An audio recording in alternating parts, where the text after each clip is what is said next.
Assalamualaikum warahmatullahi wabarakatuh. Baik, pada kesempatan hari ini kita akan mempresentasikan makalah kami dengan judul Perkembangan Jiwa dalam Pendidikan Islam.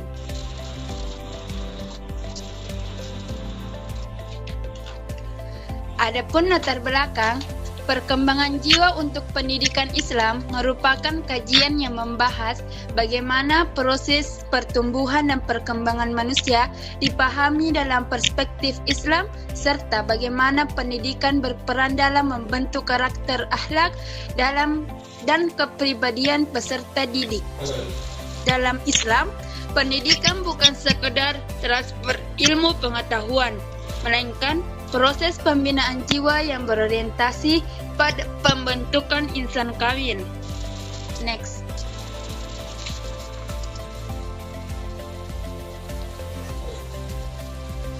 Urgensi pendidikan dalam pembentukan jiwa. Pendidikan memiliki peranan fundamental dalam membentuk struktur kepribadian seseorang. Sejak masa kanak-kanak, individu mengalami proses perkembangan yang melibatkan aspek fisik, kognitif, emosional, sosial, dan spiritual dalam perspektif Islam. Manusia tidak dilahirkan dalam keadaan kosong, melainkan membawa potensi dasar berupa fitrah yang harus dijaga dan diperkembangkan. Next.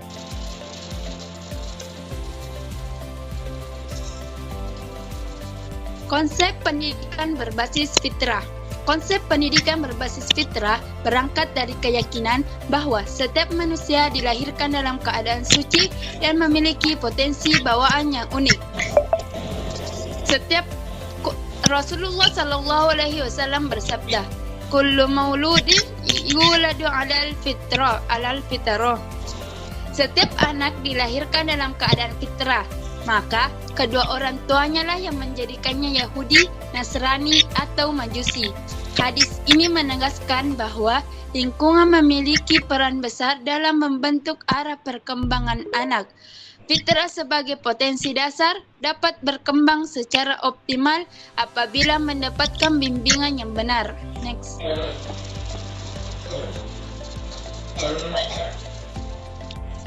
Landasan Al-Quran tentang fitrah dan maknanya.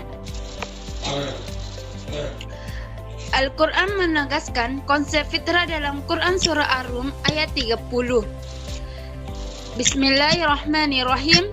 Fitratallahi allati fataran nasa 'alaiha la tabdila li khalqillah. Ayat ini menunjukkan bahwa manusia diciptakan dengan struktur dasar yang telah ditetapkan oleh Allah Subhanahu wa taala.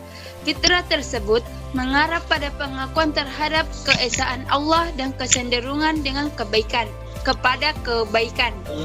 Dalam konteks pendidikan, ayat ini mengandung makna bahwa sistem pendidikan harus selaras dengan kodrat penciptaan manusia. Next.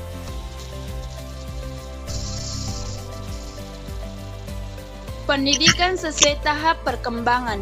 Perkembangan merupakan proses perubahan bertahap yang terjadi sepanjang kehidupan manusia. Setiap fase memiliki karakteristik dan kebutuhan yang berbeda.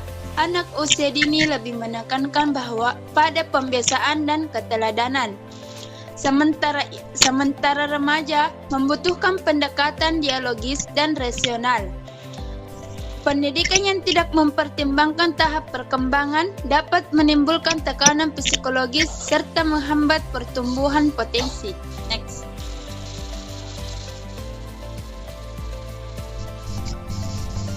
Peranan guru sebagai pembimbing jiwa. Dalam pendidikan Islam, guru bukan hanya penyampai materi, melainkan murabbi, yaitu pembimbing yang mendidik jiwa dan karakter. Guru memiliki tanggung jawab moral untuk menjadi teladan dalam akhlak dan keimanan. Keteladanan lebih efektif daripada sekadar nasihat verbal, karena peserta didik cenderung meniru perilaku yang mereka lihat secara langsung. Next.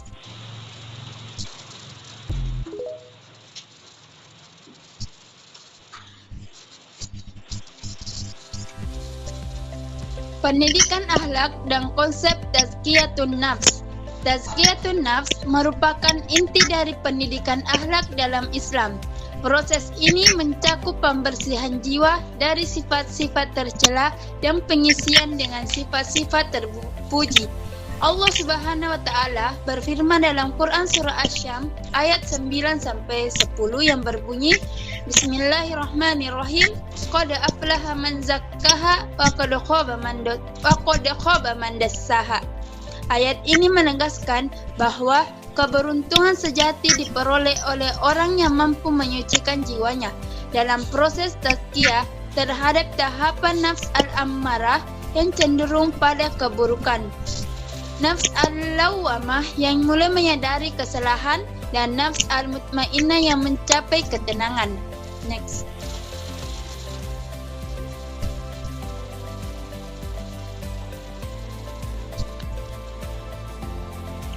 Orientasi dunia dan akhirat dalam pendidikan. Pendidikan Islam menempatkan akhirat sebagai tujuan utama kehidupan, sementara dunia dipandang sebagai sarana. Allah Subhanahu wa taala berfirman dalam Quran surah Az-Zariyat ayat 56 yang berbunyi, Bismillahirrahmanirrahim. Wa ma khalaqatul jinna wal insa illa liya'budun. Ayat ini menegaskan bahwa tujuan penciptaan manusia adalah untuk beribadah kepada Allah Subhanahu wa taala. Oleh karena itu, seluruh aktivitas pendidikan harus diarahkan sebagai bentuk pengabdian kepadanya. Pendidikan tidak hanya bertujuan mencetak generasi yang sukses secara duniawi, tetapi juga generasi yang memiliki visi akhirat, kesadaran, tanggung jawab moral, dan komitmen terhadap nilai-nilai ketauhidan. Next. Adapun kesimpulan, perkembangan jiwa dalam pendidikan Islam menuntut pendekatan yang menyeluruh dan seimbang. Konsep fitrah mengajarkan bahwa setiap manusia memiliki potensi dasar yang harus dijaga dan dikembangkan melalui pendidikan yang sesuai tahap perkembangan. Guru berperan sebagai teladan dan pembimbing jiwa, sementara proses tazkiyatun nafs menjadi inti pembinaan akhlak. Orientasi akhirat memberikan arah yang jelas bagi tujuan pendidikan Islam. Dengan demikian, pendidikan Islam bertujuan membentuk manusia yang berilmu, beriman, berakhlak mulia, serta mampu menjalankan tugasnya sebagai hamba Allah dan khalifah di muka bumi ini. Dan yang terakhir, saya akan dan seimbang. Konsep fitrah mengajarkan bahwa setiap manusia memiliki potensi dasar yang harus dijaga dan dikembangkan melalui pendidikan yang sesuai tahap perkembangan. Guru berperan sebagai teladan dan pembimbing jiwa, sementara proses tazkiyatun nafs menjadi inti pembinaan akhlak. Orientasi akhirat memberikan arah yang jelas bagi tujuan pendidikan Islam. Dengan demikian, pendidikan Islam bertujuan membentuk manusia yang berilmu, beriman, berakhlak mulia, serta mampu menjalankan tugasnya sebagai hamba Allah dan khalifah di muka bumi ini. Dan yang terakhir, saya akan memberikan kesempatan untuk teman-teman bertanya. Baik, terima kasih kepada pemateri telah memberikan saya kesempatan untuk bertanya. Jadi, yang saya ingin tanyakan, pada kenyataannya di masa sekarang masih ada guru yang belum menyesuaikan metode pembelajaran dengan tahap perkembangan peserta didik. Nah, menurut Anda, apa dampak yang dapat terjadi terhadap perkembangan fisik, mental, dan pemahaman siswa jika proses pendidikan tidak sesuai dengan tahap perkembangannya? Jadi itu saja yang saya pertanyakan. Terima kasih kepada Saudari Husnul. Apakah masih ada yang mau bertanya? Sementara saya mencari jawabannya. Ya baik, saya akan bertanya. Bismillahirrahmanirrahim. Pertanyaan saya yaitu, mengapa guru disebut sebagai kunci utama dalam pendidikan berbasis fitrah? Ya, itulah pertanyaan saya. Terima kasih.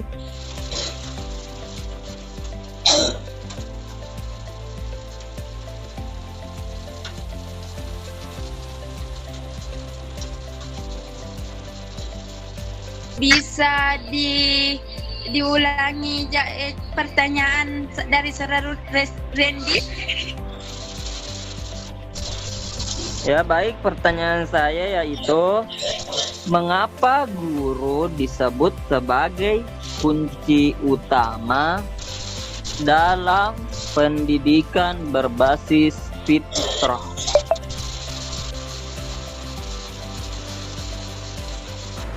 Baik, saya ingin bertanya kepada Saudari Hira.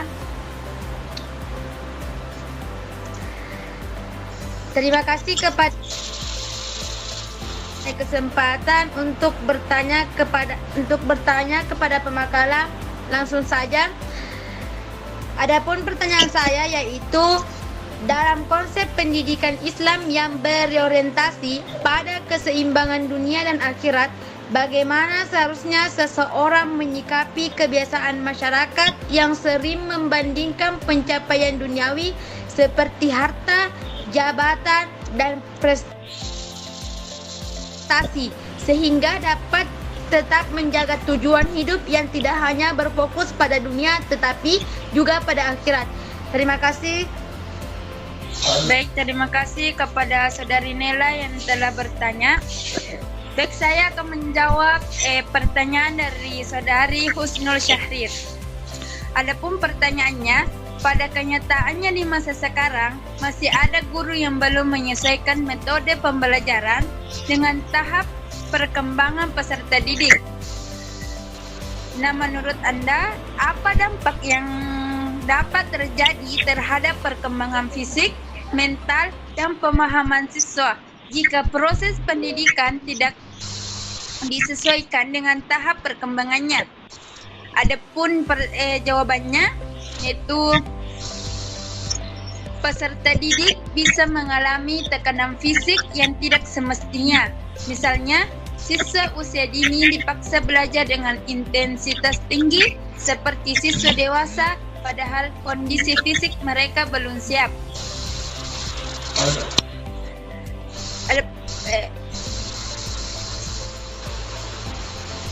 Jika manusia memiliki 3 tingkatan,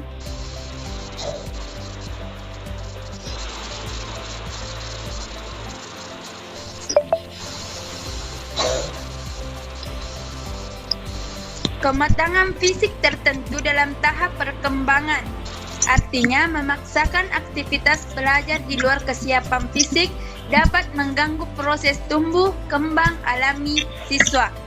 Baik, itu saja dari pertanyaan dari Saudari Husnul Syahrir.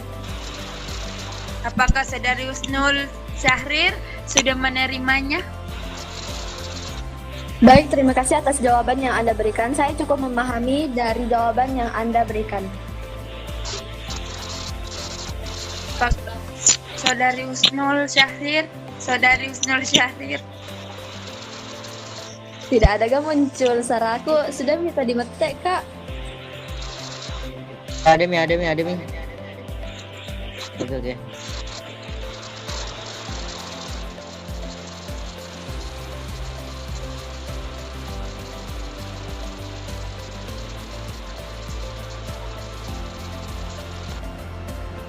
Saudari Husnul Khatimah Syahrir.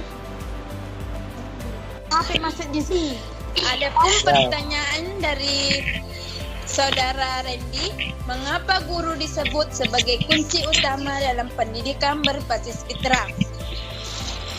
Guru disebut sebagai kunci utama dalam pendidikan berbasis fitrah karena guru berperan langsung dalam mengenali, menjaga, dan mengembangkan potensi alami fitrah seperti setiap peserta didik. Apakah Saudara Randy telah menerima jawaban dari saya? Ya, baik, terima kasih atas jawaban Saudari Nur Fahira. Saya sudah cukup puas atas jawabannya. Sekali lagi terima kasih.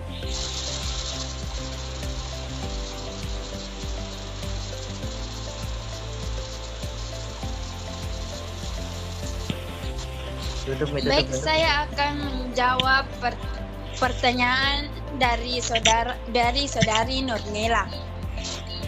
Dalam konsep pendidikan Islam yang berorientasi pada keseimbangan dunia dan akhirat, bagaimana seharusnya seseorang menyikapi kebiasaan masyarakat yang sering membandingkan pencapaian duniawi seperti harta, jabatan, dan prestasi, sehingga dapat tetap menjaga tujuan hidup yang tidak hanya berfokus pada dunia tetapi juga pada akhirat. Adapun jawaban, dalam pendidikan Islam, kebiasaan membandingkan pencapaian duniawi harus disikapi dengan meluruskan tujuan hidup, harta, jabatan, dan prestasi hanyalah sarana, bukan tujuan utama. Apakah saudari Nurnela menerima jawaban saya? Terima kasih kepada pemakalah telah memberikan saya jawaban yang sangat. Sekali lagi terima kasih. Baik, terima kasih kepada teman-teman yang telah berpartisipasi, yang telah bertanya. Assalamualaikum.